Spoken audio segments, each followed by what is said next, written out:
Does being thrown into a vampire-infested island and being tasked with clearing them out using your own superpowered abilities sound good to you? Well, Arkane's brand new cooperative open-world shooter game is coming soon and may scratch that itch. Arkane is done with time-based adventures, and in Redfall your goal is now to clear out the island of dangerous vampires and cults, all in a lead up to defeating the vampire gods themselves. Recently we were invited by Arkane to play Redfall and experience what the game has to offer. We were able to play a few hours in an early portion of the game, but we did have access to all of the characters. Dispatching vampires was a fun romp, but if you're looking for a Left 4 Dead or Back 4 Blood clone, then you may be in for a surprise because the game is quite different than what we expected it would be and gives its own spin on slaying hordes of enemies. Of course, one of the more obvious changes is that the game swaps out slow-moving zombies for super-powered vampires that have a range of different attacks and tactics to line up your demise. Some vampires even had rotating shields or could cast things like lightning that would deal massive damage to us. The vampires aren't just defeated right away, you'll need to run up to them and make sure that you stake them or they will come back to life for round 2. In addition to this, there was also factions of humans to contend with that have aligned themselves with the vampires, so you'll have to be dodging bullets and mystical vampire attacks in this game. It would be interesting to know which one you guys prefer, zombies or vampires. Let us know what you think, but for this type of game, I think maybe I would side on zombies, as it's a little bit more immersive due to the large number of hordes that you can generally have with zombies. But in this one, vampires do feel fresh and unique to fight, and are more capable than your average zombie, meaning that you have to play on your toes a little bit more. So if you enjoyed this video, make sure to click like and subscribe down below so you don't miss out on the next gaming update from us here on the channel. Redfall is definitely a departure from the traditional, more linear level-based structure that we have come to expect from this type of game traditionally, and instead opts for a more open world that is more reminiscent of something you'd find in Far Cry. But with it being an Arkane game, it's packed with different routes and interactions so you can achieve your goals in your own unique way. Redfall isn't breaking the rules when it comes to open world games, as it pretty much has what you would expect. Different hubs which are littered on the map that you need to liberate that give you access to new objectives or mission types. Objectives can range from holding a particular point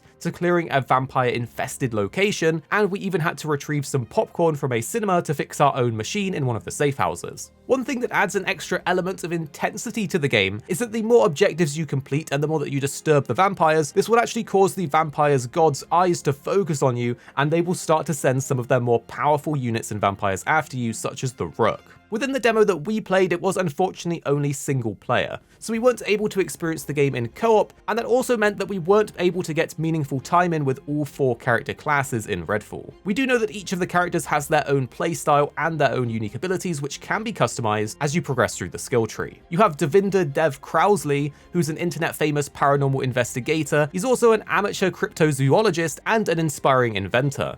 His recent book tour landed him in Redfall just before it went dark, and now we're going to be able to use his abilities and gadgets to do great area of effect damage. There's also Jacob Boyer, an army man who started taking contracts from PMCs, one of which landed him in Redfall. Jacob is our long-range choice if you're the person that likes to stand back and pick off enemies from a distance. He also has a cloaking ability that allows him to go invisible. Then there's Remy De La Rosa, who's a combat engineer and robotics specialist. Remy's actually a coast guard and ends up in Redfall after her ship crashes and the rest of her crew is lost. Remy's skills with robotics will come very much in handy on the island, as she is the only character out of the lot of them that has a robot companion that can actually distract enemies or aid players in combat. Remy is mostly centered around supporting the rest of the team, and she is able to create control points that can heal teammates. But during our hands-on time, we played as Layla Ellison. She moved to Redfall from Wisconsin, and she studied biomedical engineering at Redfall Technical University. But she did unfortunately find herself in immense student debt, and ultimately she ends up gaining telekinetic powers after something went wrong in the lab in Redfall that she volunteers at. Layla's abilities are focused on increasing her mobility and verticality, which can come very much in handy when trying to get to different mission objectives using unconventional routes. Each of the characters are definitely distinctly different from each other, and we did find ourselves using Layla's abilities in and out of combat to complete what we needed to do. The characters are definitely a gameplay element that makes it feel like a traditional Arkane game, as in those games you're often zipping around the place in something like Dishonored or controlling time in Deathloop. Layered on top of the character you pick is also the skill tree. This will allow you to modify your character even further to your own playstyle, and a lot of the skills play directly into the cooperative aspect of the game by having additional perks that add on core action skills that will grant cooperative buffs such as reload speed,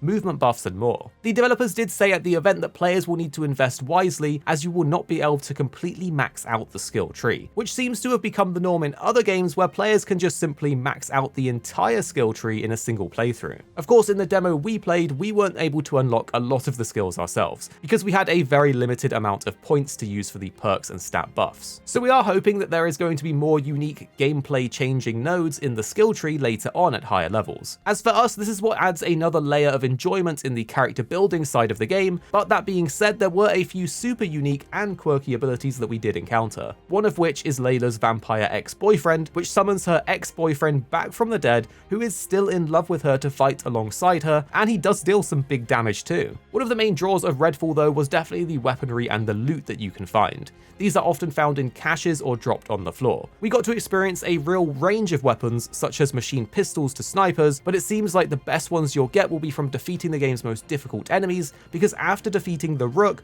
we were rewarded with a machine pistol that was like something straight out of Borderlands. It was a super fast firing pistol with lightning elements on it, and this thing tore up the vampires in the demo that we played. Gunplay and combat is definitely something that we are sensitive to, as even though we don't cover a lot of them on the channel, we do play an incredible amount of them in our spare time. And what we will say about Redfall's gunplay is that it's a bit hit or miss depending on the gun type that you're using. The best feeling one was the assault rifle, which was super close to what you would expect it to feel like in a modern AAA shooter like Call of Duty or Battlefield, but it still felt a bit floaty and not quite as tactile as in those shooters. Unfortunately, the guns like the UV beam and stake launcher weren't quite as enjoyable to us, as the controls did feel a bit twitchy. With shooter games like this that mixes in gear grinding and leveling up, there's always a concern that the enemies might feel bullet spongy, but from our time playing, the enemies were generally defeated quickly, and we never got to a point where we were mentally thinking to ourselves, why aren't you dead yet, during any of our vampire engagements. For the visuals and performance though, personally I think the game looked great for the art style it's going for. Arkane games generally have some sort of clay and molded 3D look to them, and this continues into this game, but as far as performance goes during the demo, there was definitely some chonky frame rate drops. This definitely could be something that's fixed before launch, as there is about 2 months now before the game is expected to go live, and at the end of the game's development cycle is when most games are optimized to expected levels. So we're hoping this is something that will be fixed, and it was of course just a demo version that we played. There were a few things that we were concerned about though. The first one could have just been because we had to play the game in single player,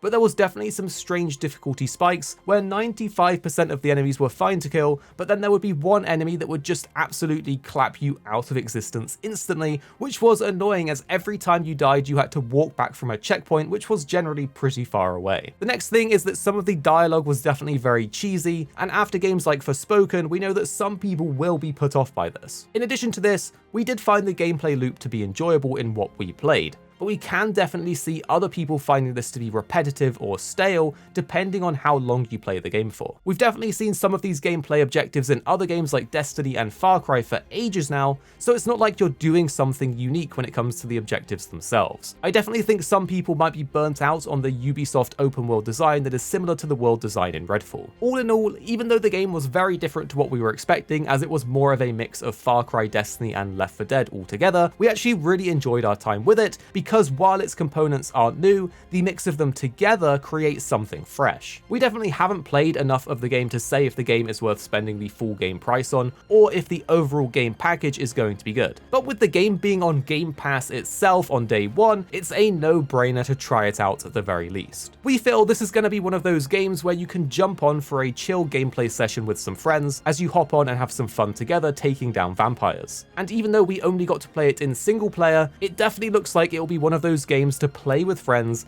have some jokes and banter, and that's where the gameplay will probably shine. We will be covering this game at launch, so make sure to stay tuned for more information and news if you are interested in Redfall. So hit that subscribe button and click like down below if you did enjoy this video, because it really does help us out to click the like button. Thank you for watching, and the 2 videos on screen now we think you'll really enjoy if you did enjoy this one. Of course you don't have to if you don't want to, but if you enjoyed this video you're probably going to enjoy these ones too. And then tell us what you think after watching in the comments down below.